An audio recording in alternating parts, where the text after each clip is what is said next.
자리에 앉으셔서 하나님의 말씀을 보겠습니다. 사도행전 19장 11절 말씀부터 16절까지의 말씀입니다. 사도행전 19장 11절 말씀부터 16절까지의 말씀 우리 함께 봉독하겠습니다.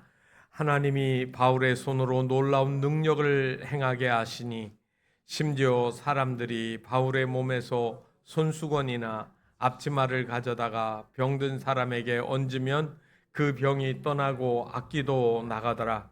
이에 돌아다니며 마술하는 어떤 유대인들이 시험 삼아 악기 들린 자들에게 주 예수의 이름을 불러 말하되 내가 바울이 전파하는 예수를 의지하여 너희에게 명하노라 하더라. 유대의 한 제사장 스게와의 7 아들도 이 일을 행하더니 악귀가 대답하여 이르되 내가 예수도 알고 바울도 알거니와 너희는 누구냐 하며 악기 들린 사람이 그들에게 뛰어올라 눌러 이기니 그들이 상하여 벗은 몸으로 그 집에서 도망하는지라. 아멘. 이제 하엘의 찬양이 있겠습니다.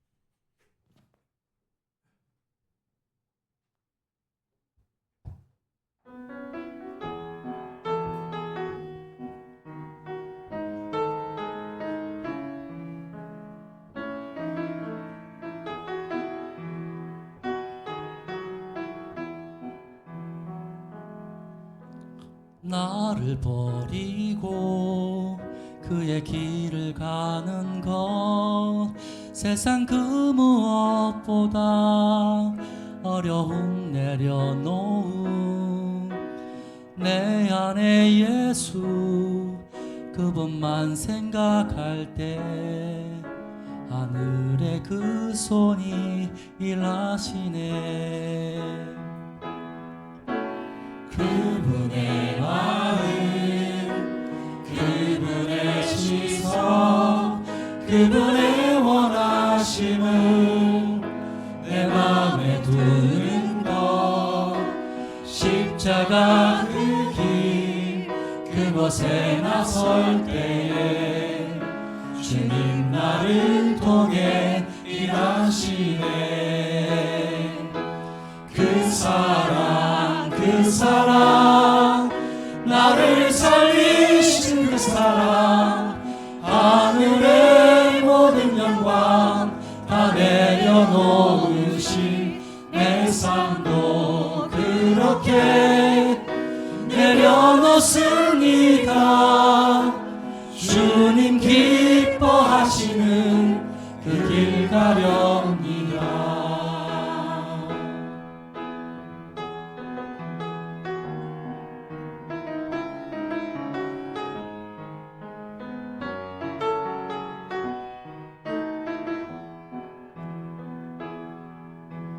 그분의 마음, 그분의 시선, 그분의 원하심을 내 마음에 두는 것 십자가 그 길 그곳에 나설 때 주님 나를 통해 일하시네.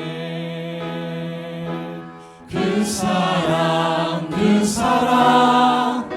나를 살리신 그 사랑 하늘의 모든 영광 다 내려놓으신 내 삶도 그렇게 내려놓습니다. 주님 기뻐하시는 그 길 가렵니다. 나를 향한 그 사랑 온 땅을 덮고 나를 주님의 길로 인도해 주시네.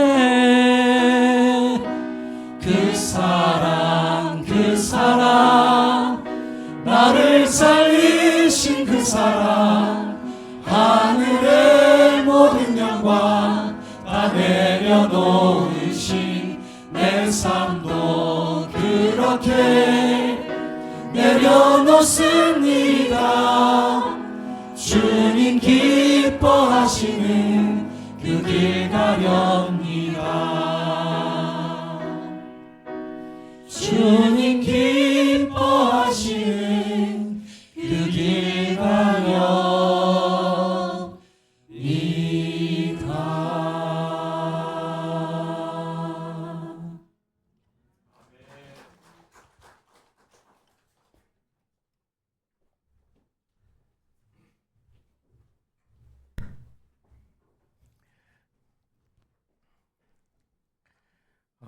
혼수 상태로 누워있던 한 여인이 숨을 거두었습니다. 이 여인이 바로 하늘로 인도되어서 심판대 앞에 서게 되었는데, 그때 소리가 들립니다. 너는 누구냐?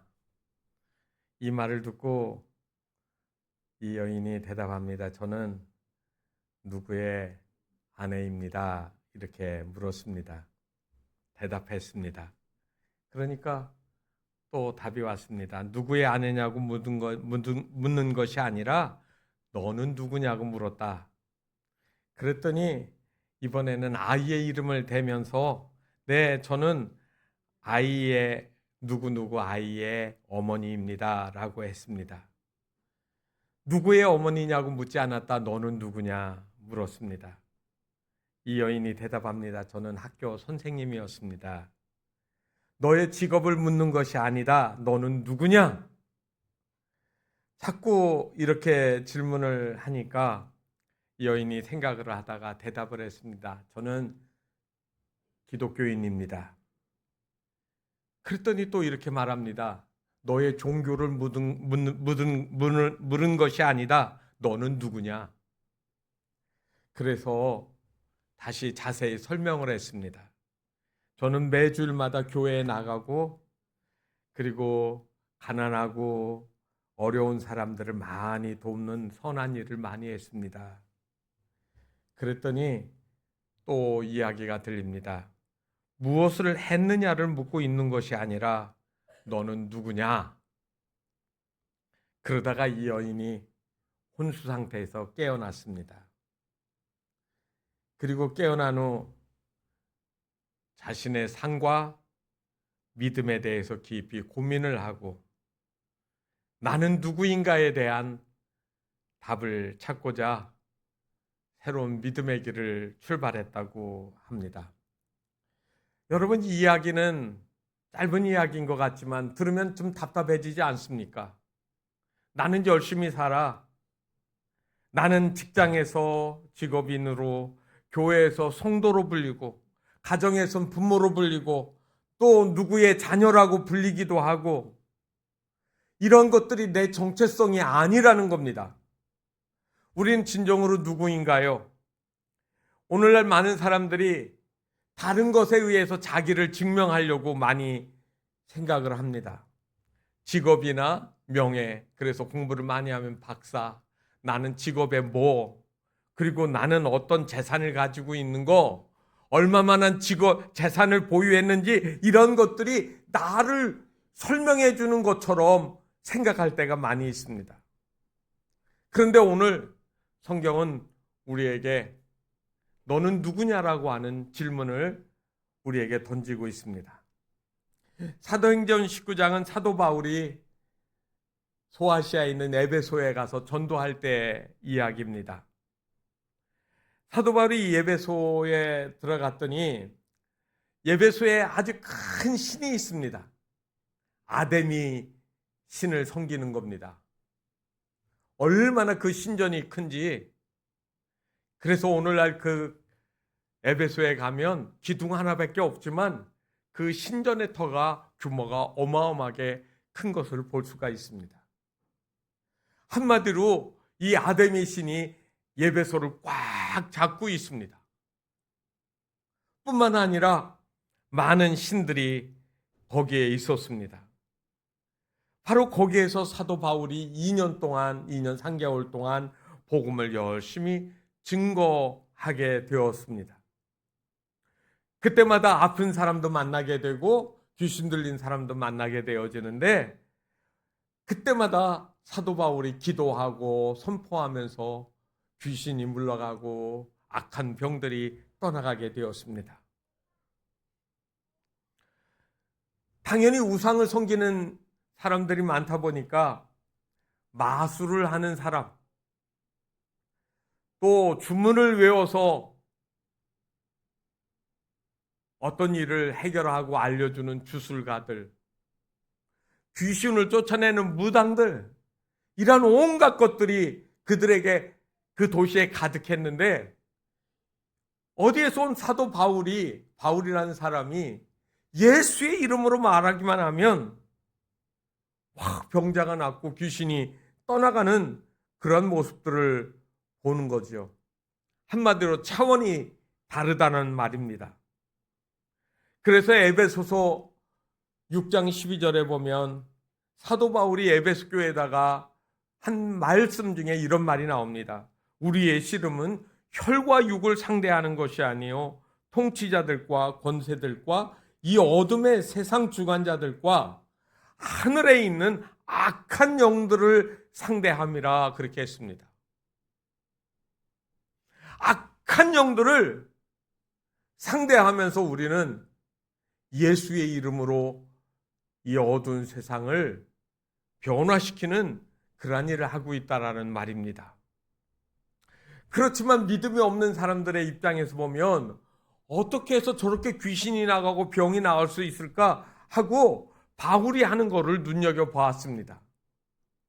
그런데 바울이 병을 고칠 때마다 반드시 하는 이야기가 있습니다. 나사렛 예수의 이름으로 명하노니 귀신아 물러가라. 오늘 성경에는 보면은 예수의 이름을 불러 말하되 그렇게 나와 있습니다. 나사렛 예수의 이름으로 명하노니 더러운 귀신아 물러가라 하면 귀신이 물러가고 병마를 꾸짖으면 병이 고침받는 이야기죠. 그래서 그것들을 사람들이 모방하고 흉내내는 겁니다. 내가 바울이 전파하는 예수를 의지하여 너희에게 명하노라, 이렇게 말했다는 거예요. 그런데 그런 말을 하는 사람들 중에 여기에 어떤 사람이 나오느냐면 14절에 유대의 한 제사장 스게와의 7 아들도 이 일을 행하고 있었다, 이렇게 이야기합니다. 그래서 귀신 들린 사람을 향해서 이렇게 말을 하는 그 순간에 오늘 성경에 보면 악귀라고 했습니다. 이 악귀라는 말은 악한 귀신이란 말이에요. 좀 센 귀신이에요. 흐물흐물한 놈이 아닙니다. 이놈이 골탕을 먹이려고 달려드는 겁니다. 내가 예수도 알고 바울도 아는데 너는 누구냐라고 질문하면서 달려들었습니다. 귀신이 달려들어서 그를 뛰어올라서 눌러 이겨서 땅에다 쓰러뜨렸을 것이고, 그리고 옷을 벗기고 그리고 발광을 하다가 벗은 몸으로, 여러분 어떻게 벗었는지 모르겠지만 스트레이킹이 이때부터 시작된 것 같아요. 그리고서 집으로 도망치고 말았습니다. 여러분, 너희는 누구냐?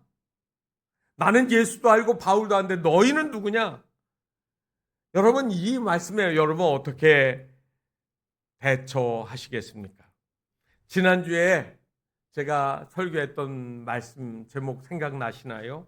내 생명이 무엇이냐라고 질문을 성경이 합니다. 그리고 성경이 답을 해줬습니다. 너희는 안개니라. 잠깐 있다가 없어지는 존재야. 영원히 있지 않는 존재. 영원히 이 땅에 살 수 없어. 있다가 없어지는 존재이기 때문에 이 땅에서 하나님을 의지하고 믿음으로 고백하고 하나님의 자녀로 살다가 영원한 곳으로 가는 존재이어야 한다는 말이 너희가 안개라는 말 속에 있는 겁니다. 바로 그런데 오늘은 하나님이 너희가 무엇이냐고 질문했다라고 하면 오늘 본문 말씀에는 악귀가 그렇게 질문하잖아요. 다른 말로 하면 세상이 우리 그리스도인들에게 질문하는 거예요. 너는 누구냐라고 세상이 우리에게 질문하고 있는 겁니다. 어떻게 대답하시겠습니까? 여기 스게외 아들들이 여러분 그 옛날에 있던 어떤 사람이 아니라 오늘날 현대를 사는 우리 그리스도인이라고 생각을 해보시지 않습니까? 유대의 제사장 아들이라면 그래도 제법 신앙적인 그런 훈련이나 베이스가 갖춰져 있었을 겁니다.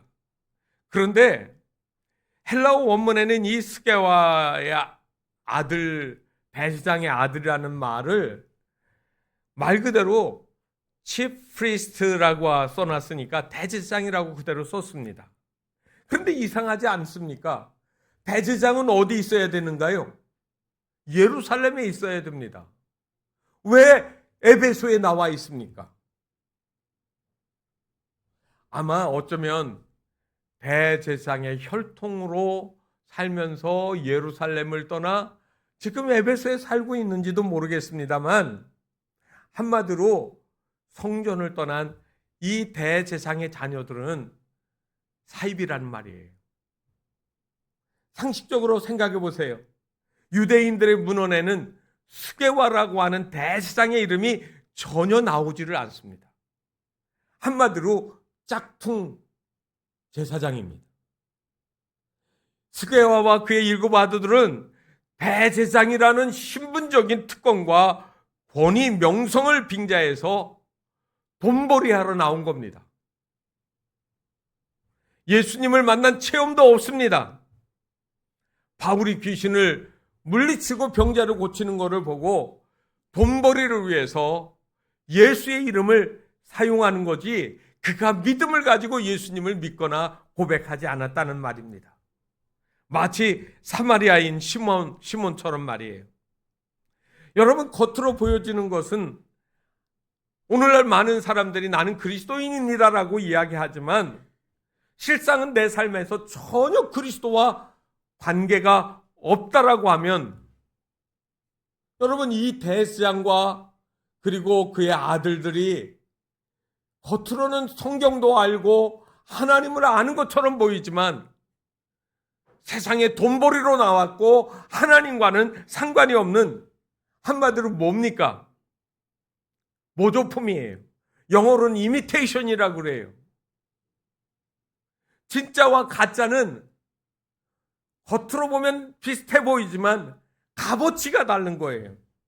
진품이 아니고 흉내만 내는 것, 세상에 얼마나 많은지 몰라요. 세상은 자기들이 진짜라고 이야기해요. 그런데 진짜가 아닌 것들이 너무 많습니다. 하나님과 상관없으면, 하나님께로부터 나오지 않는 것은 여러분 모조품이에요. 모방한 것이고 짝퉁이라는 겁니다. 그런데 바울은 장막업을 하면서 자기의 장막을 만들 때 앞치마를 놓고 거기에다 바느질을 하던 그 앞치마를 사람들이 가져가면 그걸 환자에다 얹기만 해도 나았다고 성경이 오늘 이야기하는데, 그러면 사도 바울은 어떤 사람입니까?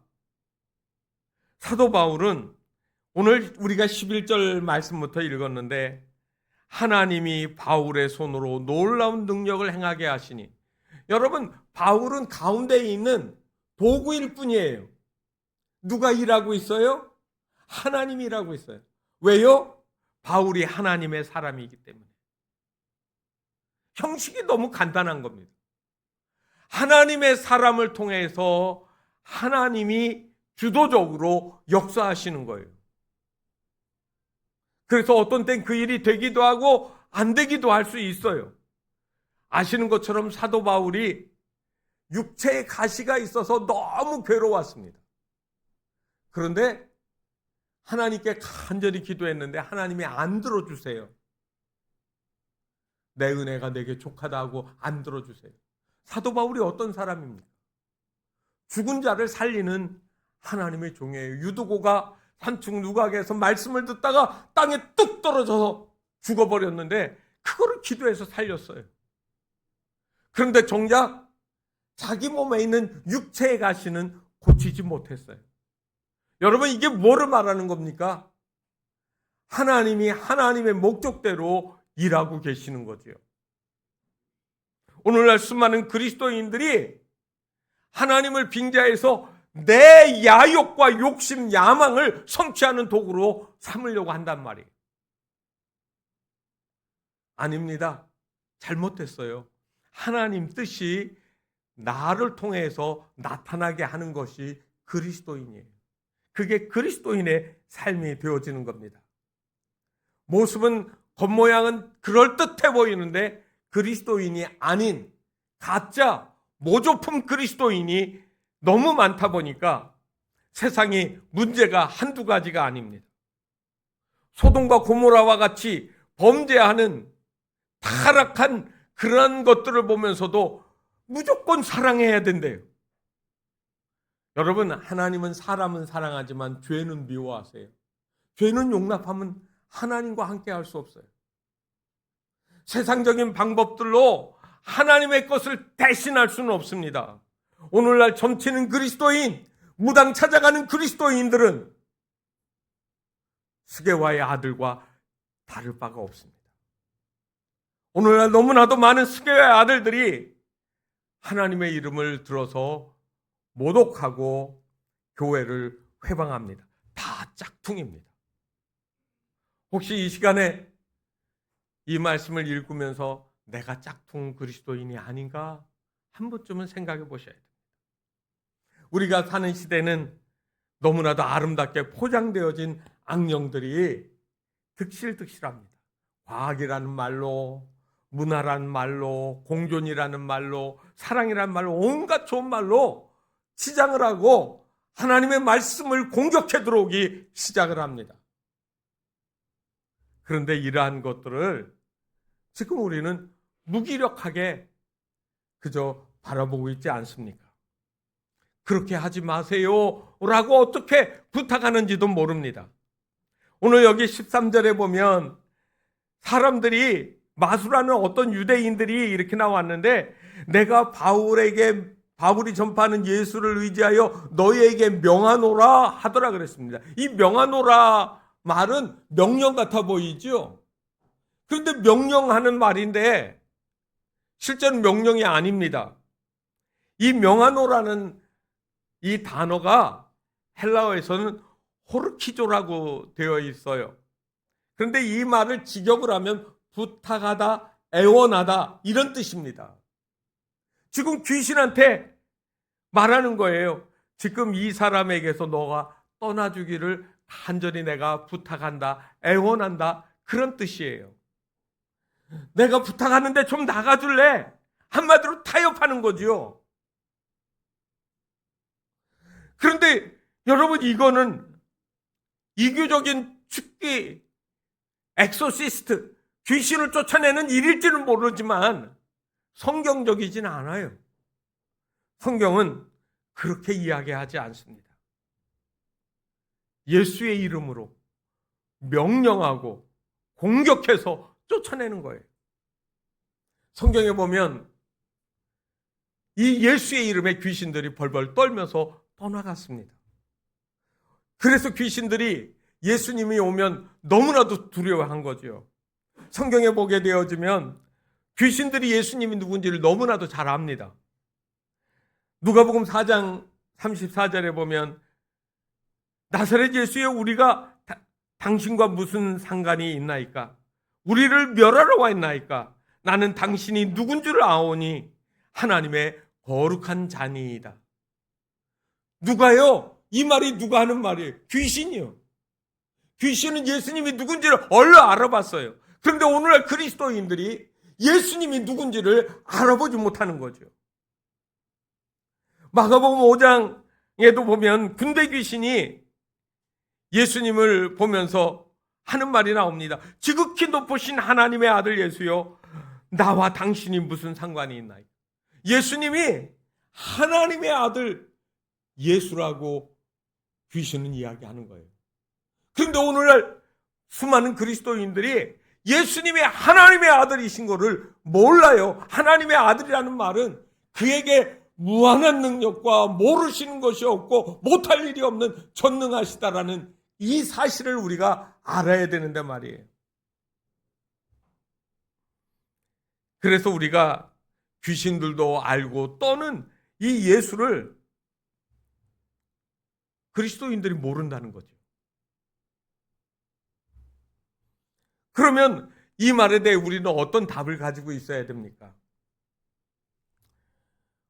혹시 우리의 모습이 스게와의 아들들처럼 겉으로는 제사장이고 성경도 알 것 같고 또 그들이 바울을 모방해서 예수의 이름으로 말하고는 있지만 실상은 아무것도 할 수 없는, 오히려 귀신들에게 공격당하고 상처 입고 벌거벗고 도망쳐야 되는 그런 모습들이 아닙니까? 미국의 청소년들이 가장 많이 쓰는 단어가 뭐냐고 조사해서 발표를 한 걸 보니까 Who cares? 알게 뭐야? 그 말이에요. I don't know. 뭘 말하면 모른다라고 대답을 제일 많이 쓴다네요. 혹시 여러분 그리스도인들의 말이 어떻게 되든 나하고는 상관없어. 오늘 나하고 살아가는데 나는 아무런 문제도 없다고. 그리고 나는 복잡하고 더 그렇게 깊은 이야기들 듣고 싶지도 않아. 여러분 그렇게 되셔야 되겠습니까? 우리가 어떻게 천국에 들어가고 어떻게 하나님의 영원한 소망 가운데 살 수가 있습니까? 예수 그리스도가 십자가에서 흘린 그 붉기 붉은 그 흘리신 보혈의 피, 그리고 내 상처와 내 죄악을 다 씻어주시고 용서해 주신 그 은혜로 말미암아 우리가 하나님의 자녀가 되는 놀라운 은혜를 입은 거 아닙니까? 오늘 우리는 그래서 분명히 이렇게 답을 해야 됩니다. 나는 죄인이었습니다. 하나님과 원수되었고 죽어 마땅하고 진노의 자식이었습니다. 지옥의 땔감처럼 불쏘시개로 태움받을 수밖에 없는 이 죄인을 불쌍히 여기신 주님, 내 죄를 다 대신하여 십자가에서 죽어주신 그 사랑을 감사합니다. 이제 내가 주의 은혜로 사는 날 동안 나는 주의 백성으로 자녀로 살기를 원합니다라고 예수님을 영접하는 거예요. 그러면 여러분 요한복음 1장 20절에 이렇게 나와 있습니다. 영접하는 자 곧 그 이름을 믿는 자들에게는 하나님의 자녀가 되는 권세를 주셨으니, 저와 여러분에게 하나님의 자녀가 되는 권세가 주어지는 거예요. 그러니까 너는 누구냐라고 세상이 물으면 답이 하나입니다. 나는 하나님의 자녀다.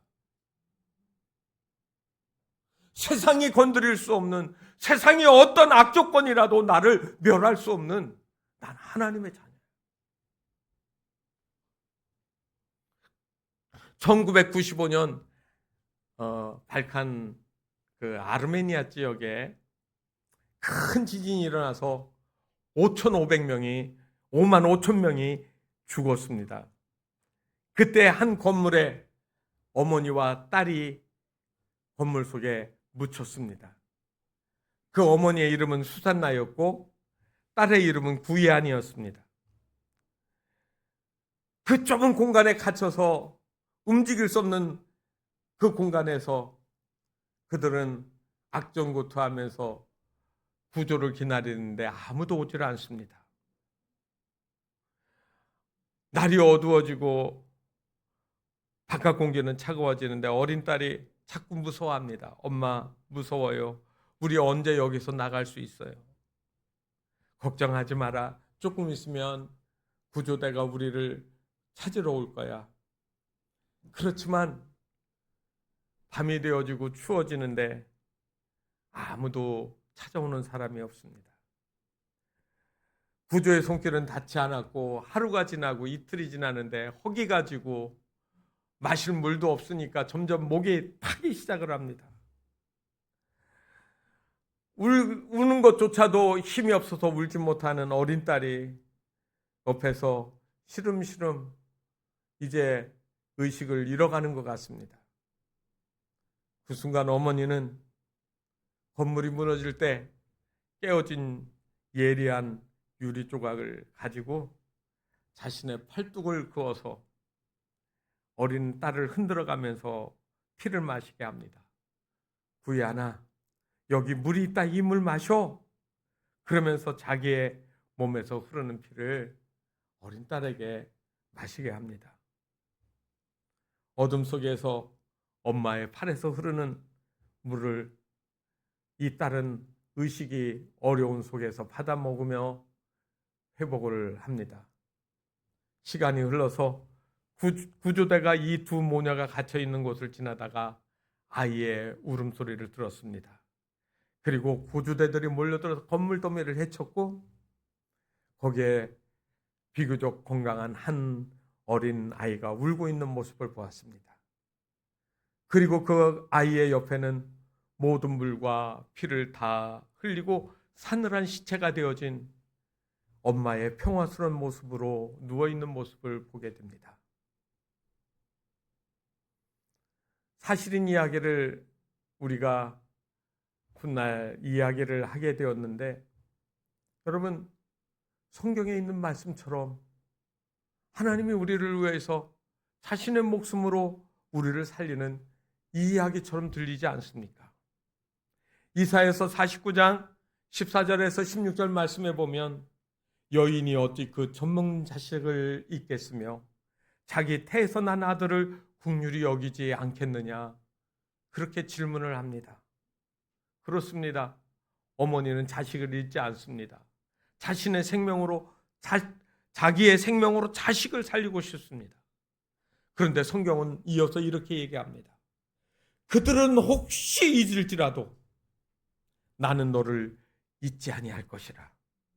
내가 너를 내 손바닥에 새겼다라고 말씀하십니다. 사랑하는 성도 여러분, 우리는 하나님의 자녀예요. 우리가 어떤 절망, 어떤 어려움 속에 있어도 우리는 하나님의 자녀예요. 영원할 수 없는 이 땅에 영원할 수 없는 것들을 붙잡고 발버둥치는 존재가 아니라 하나님의 시간, 하나님의 부르심에 이해하고 순종하는 삶을 사는 겁니다. 오늘 한 번으로 끝나지 않고 그런데 넌 누구냐라고 하는 이 세상의 질문에 조금도 주저함 없이 담대하게, 그렇다, 난 하나님의 자녀다. 주님의 핏값으로 나는 살아있는, 그리고 영원히 살 수밖에 없는 하나님의 아들이고 딸이라고 우리가 이야기할 수 있어야 됩니다. 오늘 그 마음으로 우리가 찬양을 부르고 하나님께 기도하며 나가겠습니다. 우리는 주의 백성이오니 주의 그 큰 이름 선포합니다. 찬양하겠습니다.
우리 함께 기도하겠습니다.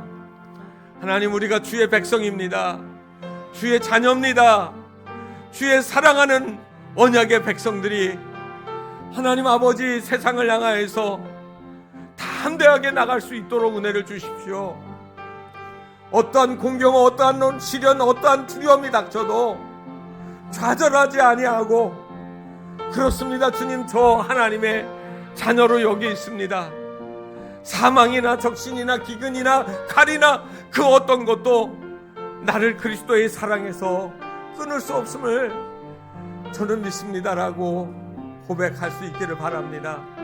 이 시간 함께 우리 연약한 교우들, 믿음이 없어 흔들리는 우리 사랑하는 이들, 그리고 이 땅 이 백성들, 한국의 교회들이 새로워질 수 있도록 우리 함께 잠깐이지만 통성으로 기도하겠습니다. 오 자비하시고 거룩하신 하나님, 우리의 삶에 너무나도 곤고하고 어려운 일들, 두려운 일들이 불처럼 일어나지만 하나님 아버지, 그때마다 하나님 우리의 정체성, 우리의 자아가 무너져 내리고 흔들리고 하나님 아버지 상처받을 때가 너무나 많이 있습니다. 사랑하는 주님, 이 시간 우리의 마음을 하나님 아버지 앞에 붙들어 메어 놓사오니 하나님 아버지, 저희들의 연약함을 새롭게 하여 주시옵소서. 우리를 위하여 십자가에서 피 흘리시고 죽으시며 너무나도 사랑하셔서 온갖 것들을 다 버리신 우리 예수 그리스도의 놀라운 사랑이 우리를 어떤 환경 속에서 붙잡고 계시고 지켜주시고 통치하시고 다스리심을 저희들로 하여금 알게 하여 주시옵소서. 하나님의 위로하심이 하나님이 저희들을 사는 날 동안 붙잡으시옵소서. 저희들을 강하게 하시고 소망 있게 하시고 하나님 역사하시는 능력의 손길로 붙잡으시며 인도하여 주시기를 원합니다. 우리가 사는 곳 어두운 세상이지만 하나님, 이 땅에서 우리가 빛되게 살기를 원합니다. 주의 얼굴을 구하는 마음을 주시옵소서. 주께로 날마다 더 가까이 나가게 하시고 그 가운데서 영원한 소망과 구원의 기쁨이 다시 회복되어지는 하나님의 역사가 일어나게 하여 주시옵소서.